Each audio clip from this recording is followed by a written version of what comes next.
nos reunindo para dar o melhor sempre para você, em termos de desenvolvimento de competência, em termos de exemplos, de superação, conexão, comportamento, né? Saudades, saudades. O que vocês fizeram no Réveillon?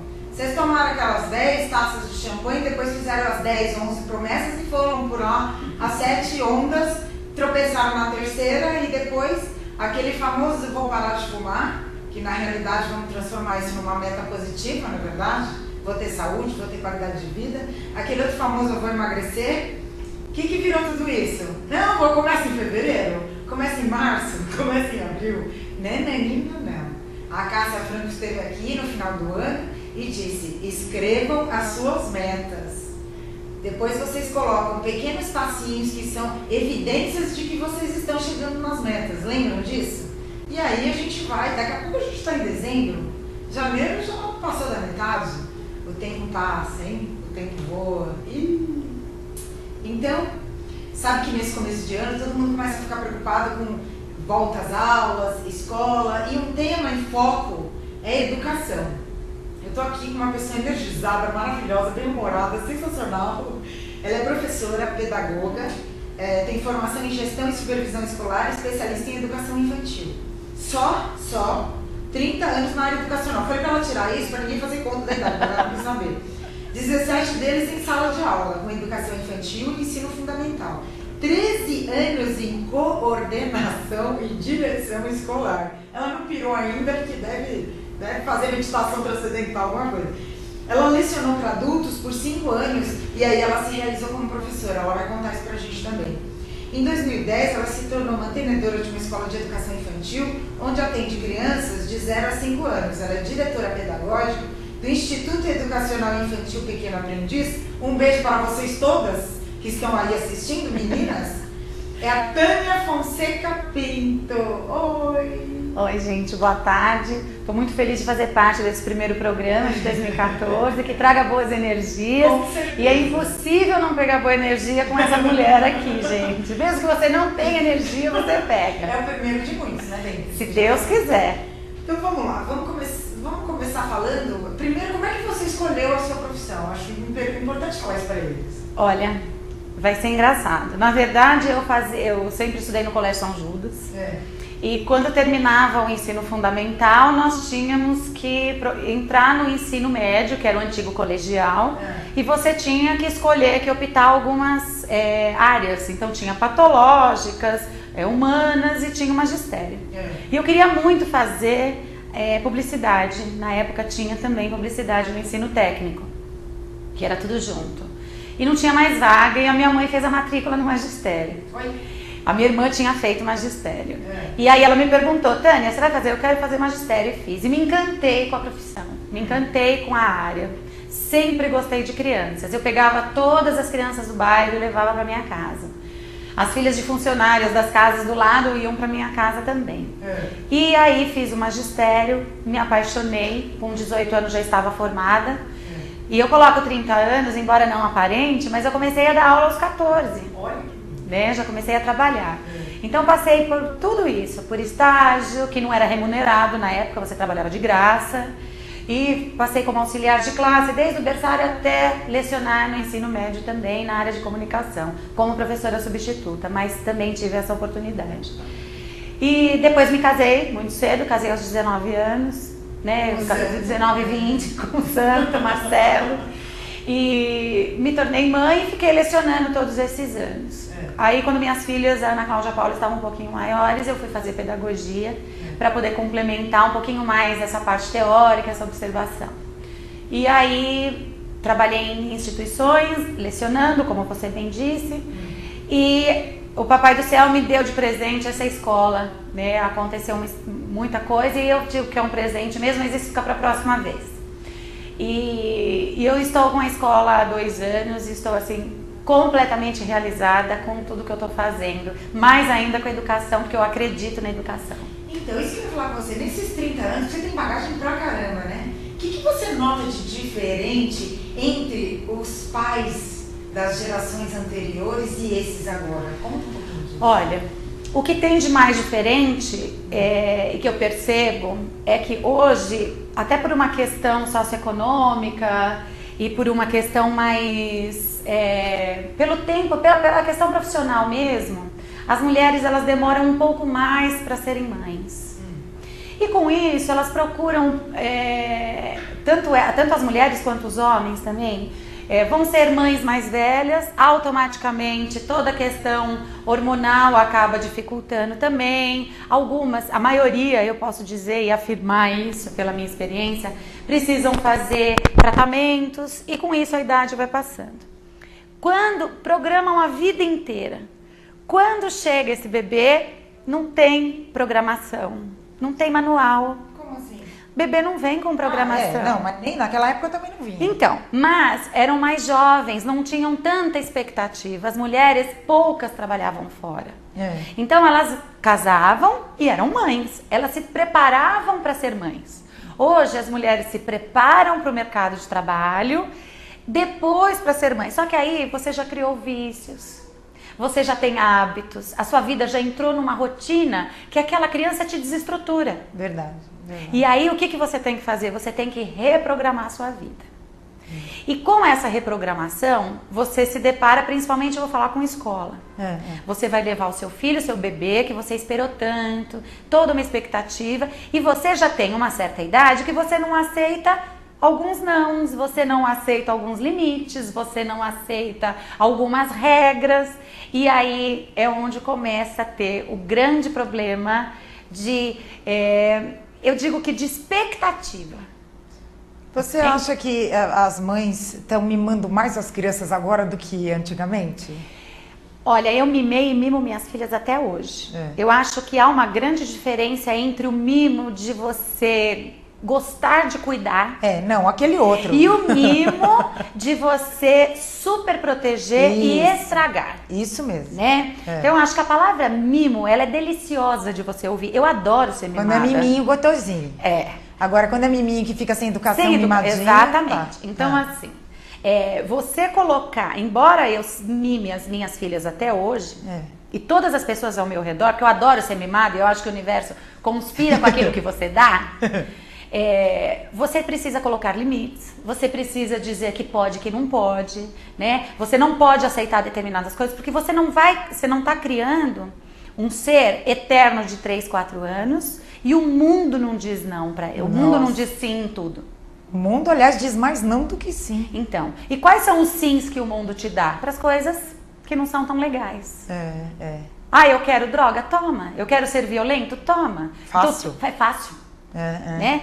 Então, muitas coisas. Só que aí você trabalha com a criança. Eu brinco sempre que existem casos entre o nosso grupo de mantenedoras e educadores que nós educamos as crianças de segunda a sexta, sempre, o ano letivo inteiro, porque no sábado e domingo a maioria, não são todos, olha, eu tenho pais excelentes, eu tenho pais super legais, que pedem ajuda, que pedem orientação e cumprem. E tenho pais também que nos ensinam, porque a instituição nem sempre está certa.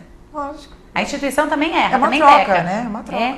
Só que essa troca é legal. Então, a questão do freio, às vezes a instituição também precisa e os pais também precisam. Então, para eu poder, se eu conseguir fechar a sua pergunta, eu acho que a grande diferença hoje é exatamente o que eu espero deste ser, não do meu filho ou da minha filha. É o que eu espero deste ser. Que cidadão eu estou colocando... O que eu quero que ele se torne. Exatamente. Né?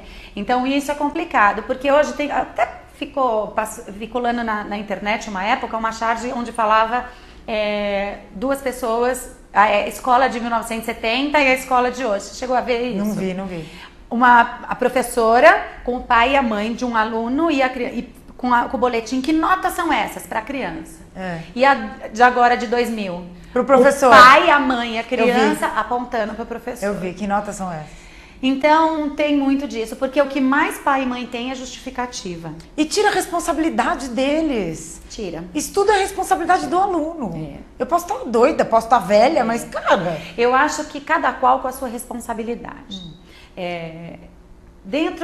A minha concepção de educação, tanto é que o logo da minha escola tem 3 mãozinhas, que é a tríade: escola, família e criança, e aluno, no meu caso criança, que é de 0 a 5.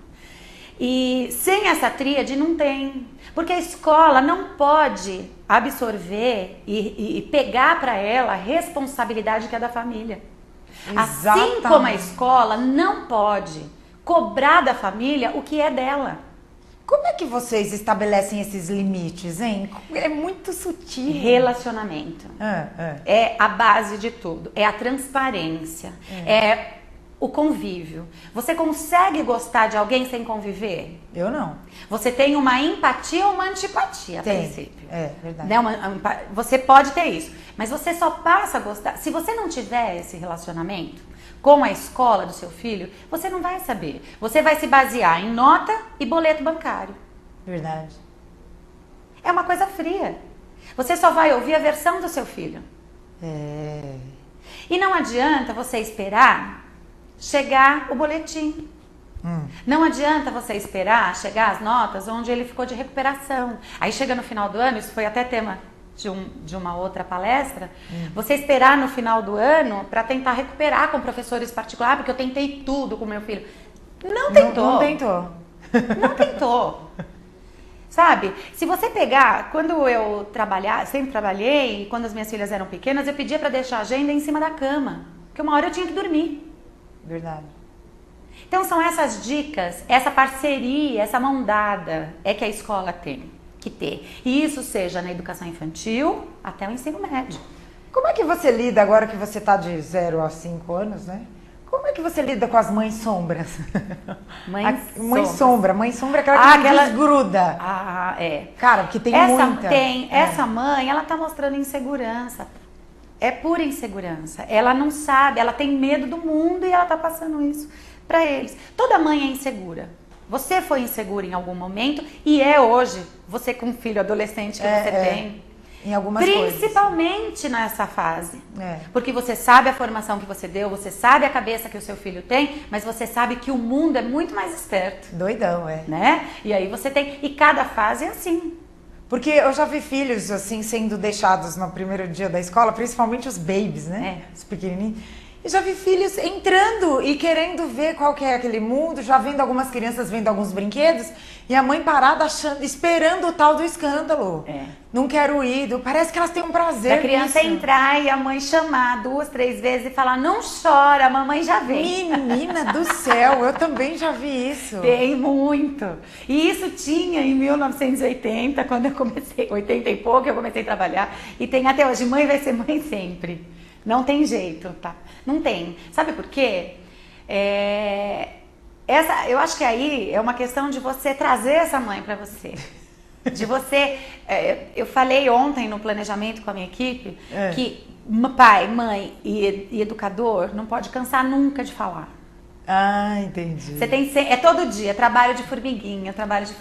Então você tem que acolher essa mãe, você tem que mostrar o combinado, porém... A escola tem que mostrar a sua identidade e colocar as regras e os combinados. Nós trabalhamos com regras e combinados. Hoje, todas as escolas, regras e combinados. E assim com os pais também. Só que aí chega em casa, não tem nenhuma regra, nenhum combinado. Pois é. E aí quem sofre é a criança. Lógico. Enquanto essa família tá achando que tá super protegendo, ela não está. Vou dar liberdade, vou dar um bocadinho de liberdade. Olha, eu vou contar rapidinho pra você, se der. Não precisa ser rapidinho, pode contar. Eu tive, há uns anos atrás, eu trabalhava numa outra instituição, eu era diretora de uma outra instituição, e nós marcamos um passeio ao ar livre, numa fazenda. E nós sempre colocamos no comunicado que em caso de chuva não haverá passeio, né? Olha, por azar, 2 vezes que remarcamos, aquele passeio não teve. A mãe me mandou um e-mail, uma carta na época, não foi nem um e-mail, dizendo que a escola tinha que fazer alguma coisa porque o filho estava frustrado que não estava indo ao passeio. Nossa, mas aí manda um e-mail para Deus, São Pedro, alguma coisa assim, não é? Então, aí Eu chamei essa mãe, até brinquei dessa forma, que eu brinco muito também. Eu falei, olha, eu não tenho acesso a São Pedro, não tenho. Ele não me atende, eu não tenho como. E aproveitei para trabalhar a questão do que era uma frustração. Hoje, o que você mais ouve é, isso vai causar um trauma pro meu filho. Nossa, eu não aguento isso. Trauma. Isso me dá trauma, só te ouvir. As pessoas não têm consciência do que é trauma. Não tem. Aí eu trabalho com essa conscientização, sabe? A diferença disso. Por quê? Olha, se eu não trabalhar com essa família, eu não tenho resultado com o meu objeto de trabalho, que é a criança. É verdade. Então esse é mais um papel que a escola assume. Eu brinco que a gente tem muitos pais adolescentes de 40 anos. Oi. Muitos. Então eu acho muito gostoso isso. Tem gente que, você na abertura do programa disse, eu não sei como ela não enlouqueceu, eu acho que eu sou um pouco insana mesmo. Eu acho que é verdade, eu tenho um pouco dessa insanidade de acreditar, de trabalhar, de chamar esse pai, chamar essa mãe. Muitas pessoas me amam por esse jeito e outras eu tenho certeza que nem tanto, pelo mesmo motivo, né? Por eu realmente ser assim, porque eu me envolvo, eu procuro... E eu não acredito em educação sem isso. E você tem as duas visões, você tem a visão da diretora da escola e da mãe. E para você, quando você se depara com criaturas de outro planeta em termos educacionais, em termos familiares, deve ser um choque. Como é que funciona aí dentro tudo? Porque você deve ter criado as suas filhas de uma determinada forma, como manda uma cidadania. Sim, às vezes eu acho que eu fui até um pouco general demais, sabe? Até por ter já essa consciência, não tinha na época como tem hoje, lógico, porque eu falo que envelhecer não é só para criar ruga e deixar cair tudo, tem que vir alguma coisa boa junto, né? Eu acho que algumas coisas eu acho que eu pequei com as minhas filhas, porque eu exigi, tenho a sensação, elas dizem que não, porque eu sempre pergunto. Tem alguma coisa que eu fiz que você não tenha gostado, ou que tenha ficado pra você? E elas dizem que não, nem lembram. Às vezes eu comento algumas coisas que pra mim doeu. Cara, eu fiz a mesma coisa com meu filho outro dia. E elas falam, mãe, nem lembro disso. Imagina. Eu falo, puxa, que bom. Olha o trauma, né? O trauma é meu. Trauma, maravilhoso.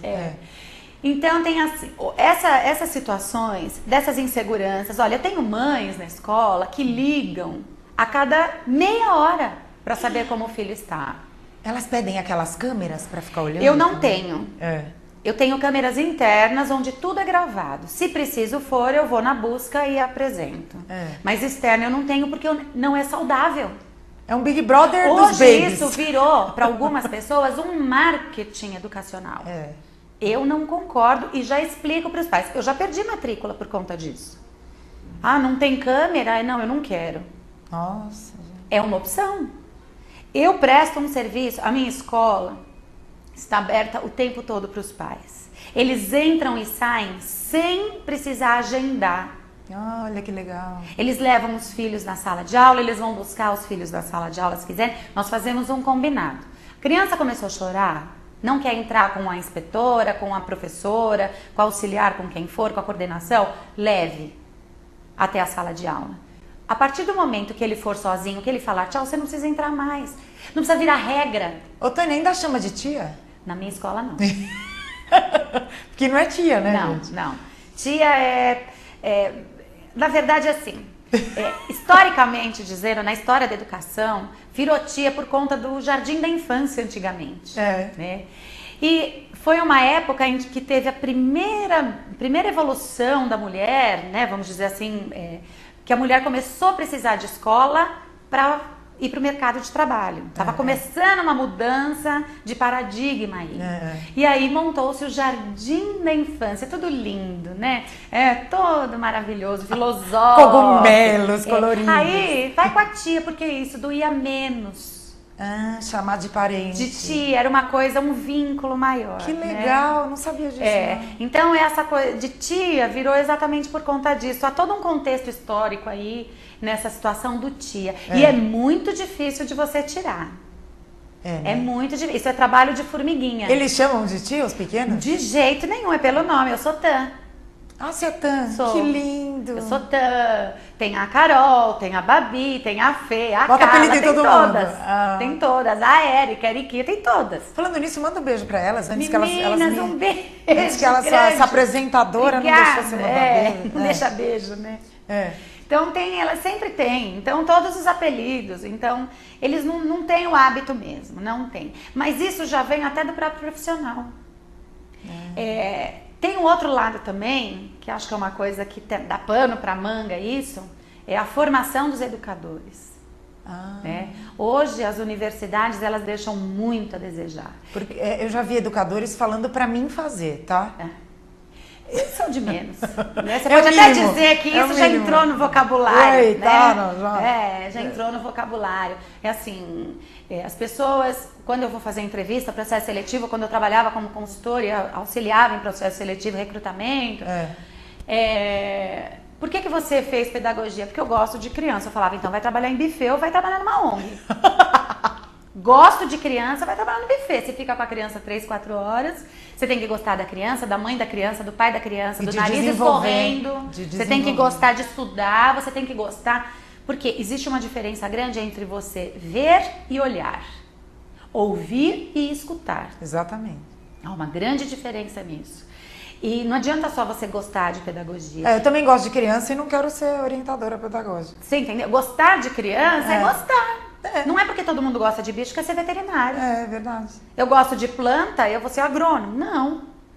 Sabe, não é assim. E é uma sementinha que tá ali na sua mão. Depende de como você vai regar, ela desenvolve ou não, ou pode até crescer muito torta, né?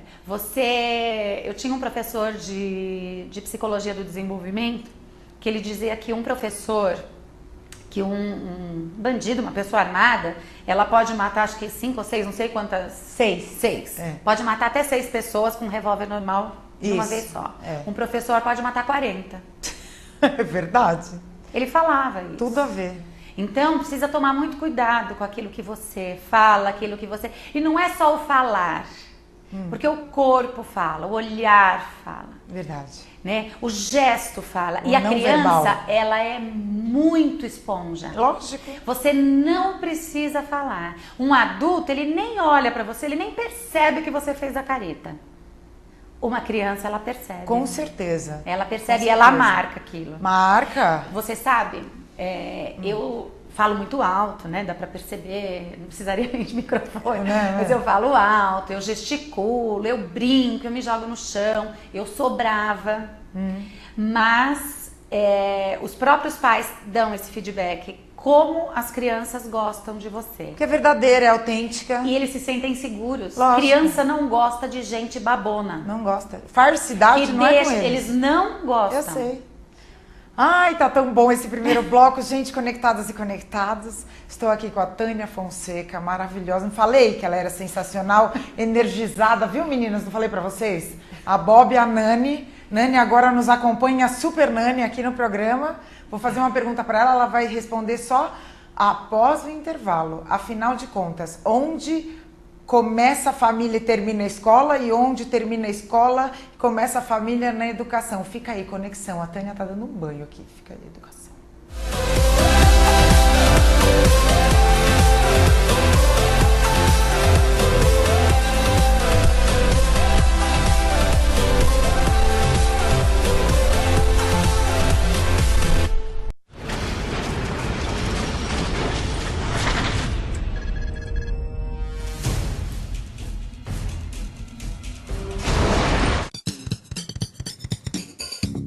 Toda sexta-feira você tem encontro marcado comigo aqui na TV Geração Z. Isso mesmo, programa Pepper, às 19 horas, com muita música, arte, entretenimento, cinema e, claro, um convidado especial para me entrar na nossa sexta-feira. Então, te espero lá.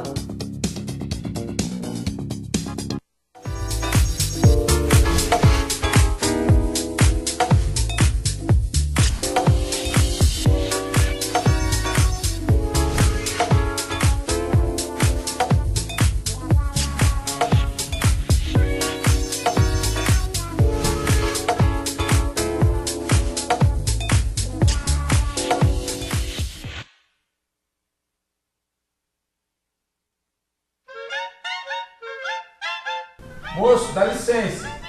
Nós podíamos estar roubando ou fazendo malabarismo em semáforo. E provavelmente pegando as bolinhas, porque a gente não entende nada disso, a gente é jornalista. Mas a gente optou em lidar com informação e cultura, levar a informação e cultura até você. Por isso a gente está pedindo uma ajuda. Se você não pode ajudar, pelo menos entra no nosso canal, Move Business. E assista o nosso programa que a gente faz toda sexta-feira às 4 horas da tarde. Exatamente, lá na TV Geração Z. Se não der, manda uma balinha pra nós e tá limpo, tá? Obrigado, tá? Em pé.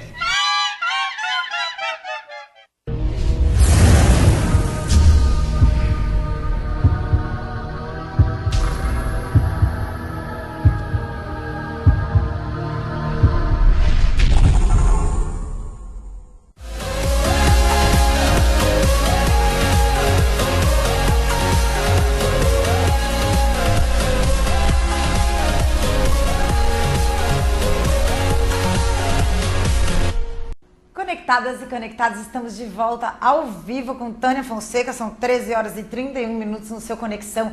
Ela é diretora pedagógica do Pequeno Aprendiz, que fica em que rua? Fica na Rua Leite Ferraz, na Chácara Clabim.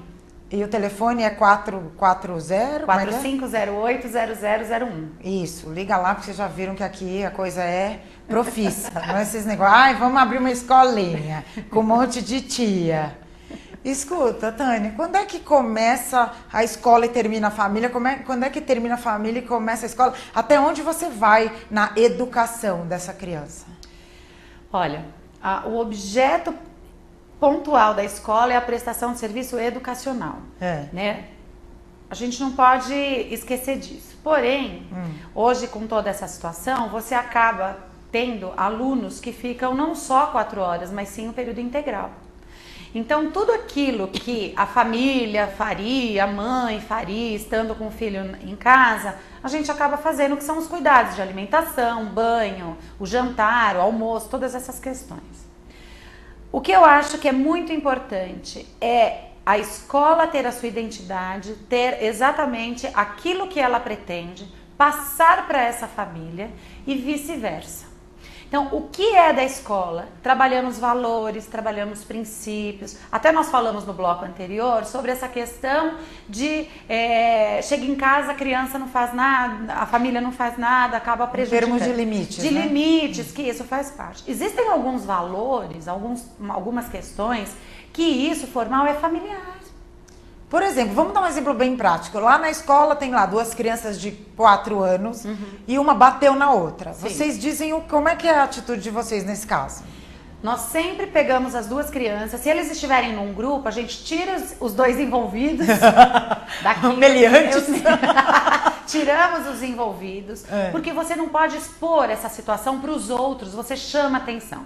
Tiramos, conversamos, explicamos que aquela atitude foi inadequada, que não pode bater em ninguém, que não é desta forma que você pode resolver. Conversamos com as crianças, você entendeu? A gente evita um pouco dessa coisa, peça desculpas, porque depois que você aprende a pedir desculpas, você pode errar normalmente. Isso, né? Então você tem que mostrar para aquela criança que a atitude dela foi inadequada e que o outro não gostou daquilo. E assim como não gostaria se fosse com ele. Mas aí o pequeno elemento que apanhou chega em casa e o pai, o grande elemento, aí ele fala, né? Ai, o Joãozinho me bateu. Aí o pai vira e fala assim, mas bate nele da próxima vez, você é bobo, tem que ser macho e não sei o quê. Acontece direto. Aí entra a escola de chamar essa família, porque a criança conta. Já aconteceu isso na escola. O pai mandou bater. De uma aluninha falar assim, não, meu pai falou que é pra eu bater nela sim. Uma menina, é pra eu bater nela sim.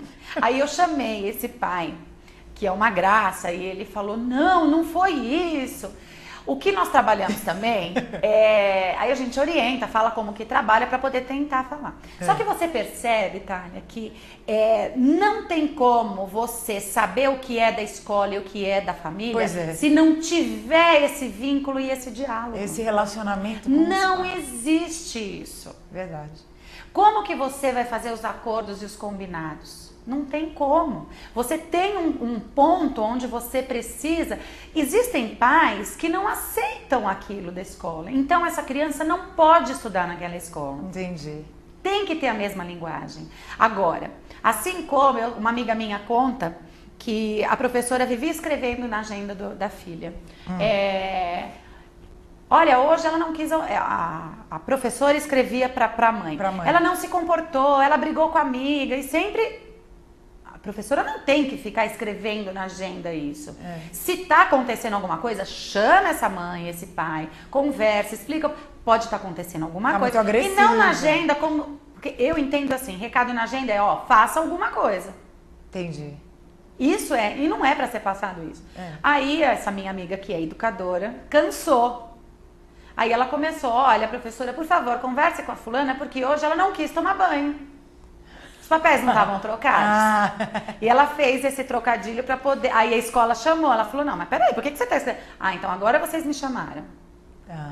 Então, a escola e a família, elas têm que estar na mesma linguagem. Nossa, excelente exemplo. Adorei essa do não quis tomar banho.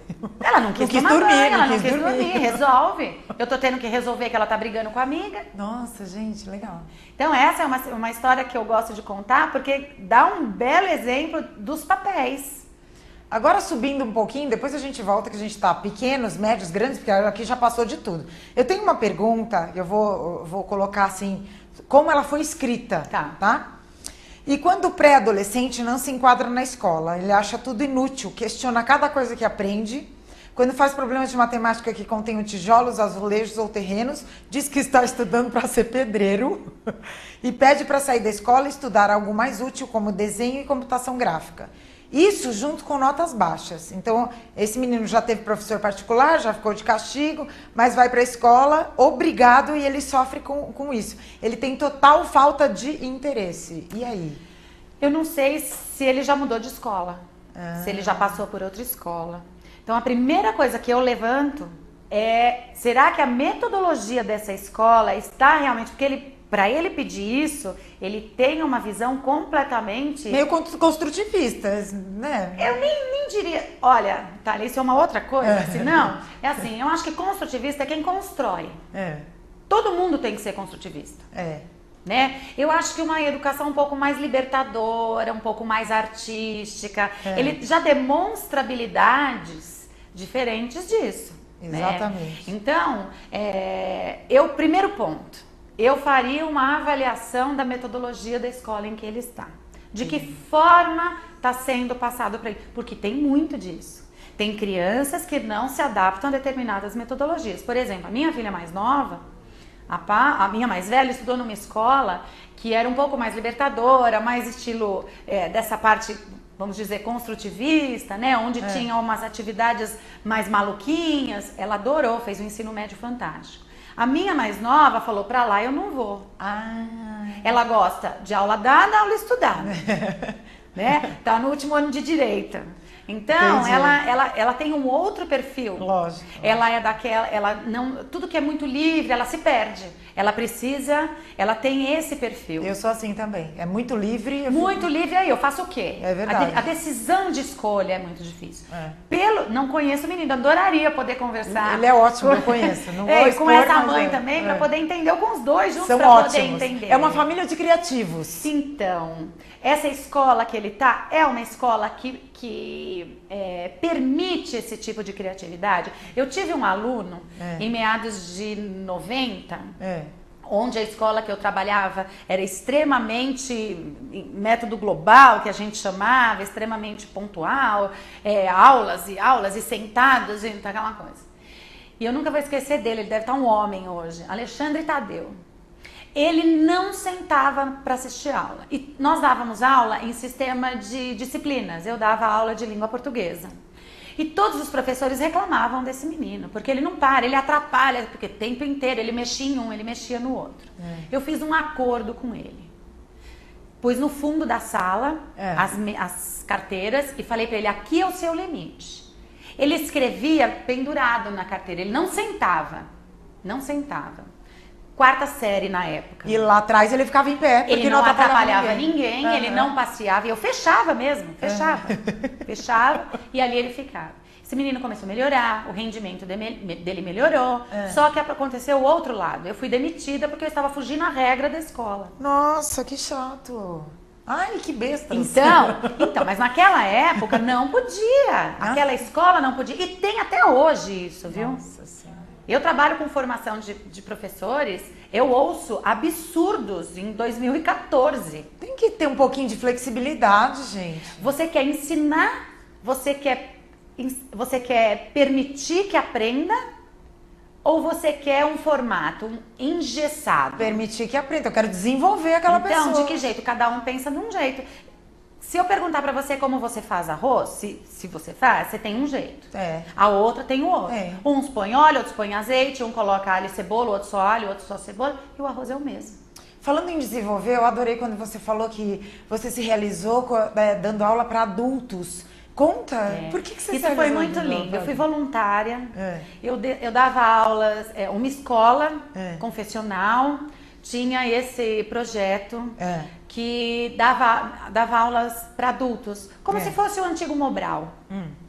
E nós tínhamos um grupo, era dentro da escola mesmo, e a gente dava lanche para eles, e muitos só tinham aquilo para comer naquele horário. E tinha um auxiliar de mecânico que foi que fez eu me realizar mesmo. E eu não posso me emocionar, porque toda vez que eu conto eu me emociono.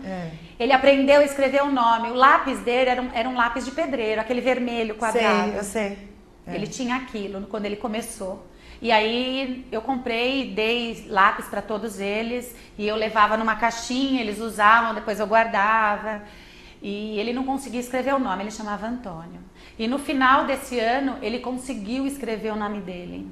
E ele escreveu o nome dele e falou pra mim, no meu nome tem a sua letra, você vai estar sempre dentro do meu coração. Ai, que lindo! Porque eu aprendi a ser alguém. E foi o dia que eu me realizei como professora. Ai, que lindo! Porque era um homem tão sofrido, né? Ele passou mais de 40 anos, tinha bem mais de 40 anos, e ele não escrevia o nome. Gente... Ele não sabia, ele não tinha identidade para ele. Ele falava que a maior vergonha dele era não ler o letreiro do ônibus. Ele conhecia números. Então ele olhava o ônibus pelo número. Pela profissão também, né? Por causa E ele não conhecia letras. Então quando ele escreveu o nome dele, ele falou, eu posso pelo menos escrever o meu nome. E aí a coisa foi. Mas essa foi a maior realização da minha vida. Ai, parabéns! Foi muito bom. Pena que não tem mais. Agora tem os EJAs, né? Mas assim, é Estado, Prefeitura e é outra... Você cria alguma coisa com essa sua cabeça aí? Parece... E no canteiro de obras também eu trabalhei. Jura? Dava aula no canteiro de obras, essa mesma proposta. Olha que legal. Foi um tempo curto, não deu certo, caçaram tudo, não deixavam. Porque tem o outro lado que não é muito interessante conhecer muita coisa, né? Mas isso também foi bom. Fiz um trabalho também de alfabetização dentro de uma empresa, de uma multinacional, onde nós pegávamos os turnos dos funcionários. Era um trabalho bonito, embora era só para na época conquistar o ISO 9000, mas foi muito bom. Conquistou? Conquistaram. Lógico. Me diz uma coisa, Tânia. Qual que é a consequência para o aluno de pais que não acompanham esse aluno na escola, que não fazem o acompanhamento, que simplesmente não vê agenda, não vê boletim, não auxiliam esse aluno? As consequências, eu acho que também depende muito de cada criança, a forma como ela enxerga tudo isso. As mais sensíveis são as que mais sofrem, né, com essa questão. Mas eu acho que a consequência é numa situação de vida mesmo. A gente sabe, e eu bato sempre nessa tecla, que a relação interpessoal é a primordial para qualquer sobrevivência. Verdade. Então, se você não tem a troca, você não tem esse olhar, eu estou te vendo, eu estou preocupada com você, você vai ensinar o que para o seu filho, o que é responsabilidade. Exatamente. Se eu, como mãe e pai, estou negligenciando a atenção ao meu filho. Como que você vai cobrar que o seu filho lá na frente te dê satisfação do que ele vai fazer? Se você não o ensinou desde pequeno, o que é essa troca de isso pode, se não pode. Eu sei que a gente trabalha muito mesmo, todo mundo trabalha muito mesmo.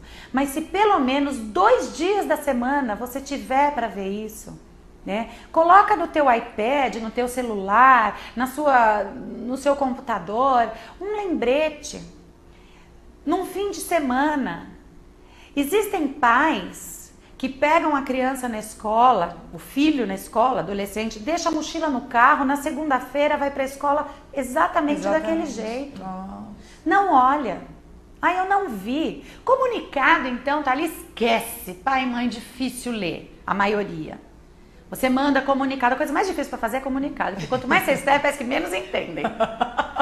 É uma pedra no sapato. Então, nunca entende. Mas eu não vi, né? Aí você fala, bom, hoje nós temos os recursos, dá um e-mail, né? Então a gente vai criando alguns recursos. Só que com isso tem um outro lado. Você acaba assumindo o babá de pai e mãe, né? Com certeza. Nossa, eu fiquei imaginando isso. Você acaba sendo babá de pai e mãe, né? Mas aí é a opção. Eu não consigo conceber, nessa faixa etária que eu atuo hoje, não ter esse cuidado.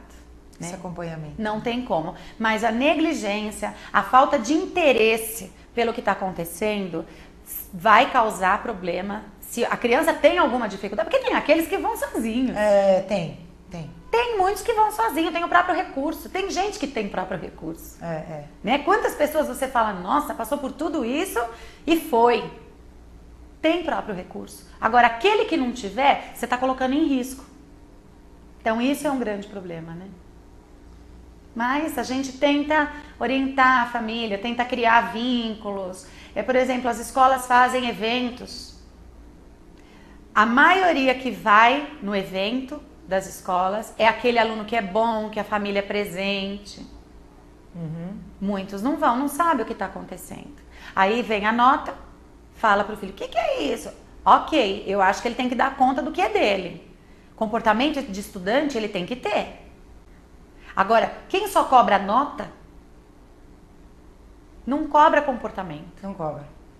Falando em comportamento, em eventos, como é que é pra você gerenciar 30 mulheres? Principalmente na fase da TPM, que deve ser uma coisa muito leve. É um evento. 30 mulheres é um evento, literalmente. Olha, elas são muito determinadas, como você falou antes do programa, né? Quando querem uma coisa, faça chuva, faça sol, elas querem, quando elas abraçam uma causa, eu acho que a mulher tem isso. Quando ela acredita naquilo, ela vai. O que é mais problemático, a meu ver, é a questão de guerras de vaidades. É cultural, nós somos latinos, por isso. Porque olhou, porque não olhou, porque falou, porque não falou. Então, do resto, agora, competência tem de sobra. Que maravilha. Tem de sobra, graças a Deus tem de sobra. Depois a gente vai lá dar uns treinamentos sobre Por favor. mimizice pra elas.